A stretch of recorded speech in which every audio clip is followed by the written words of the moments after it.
أهلا وسهلا بكم بفيديو جديد من مطبخ أكلاتي لعمل عجينة البورق بحشوتي اللحم والجبن. قبل لا نبدي لا تنسون اللايك والاشتراك بالقناة وتفعيل جرس الإشعارات حتى توصلكم فيديوهاتي.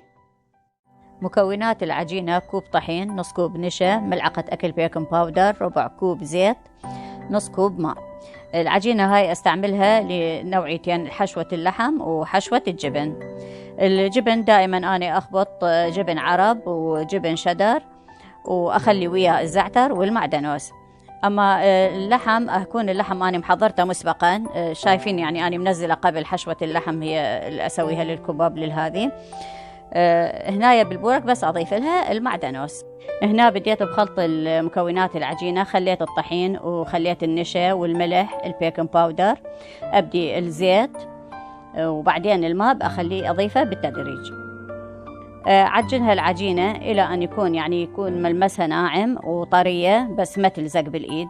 أبدي أكورها على شكل كرات أشكلها وأفردها على سطح مدهون بالزيت.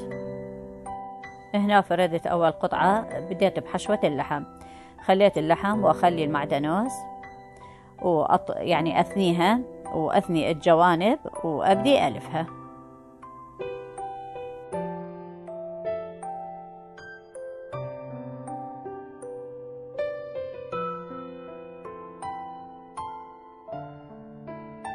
بعد ما كملت اللف زينت بورق الحشيته بالجبن بحبة البركة.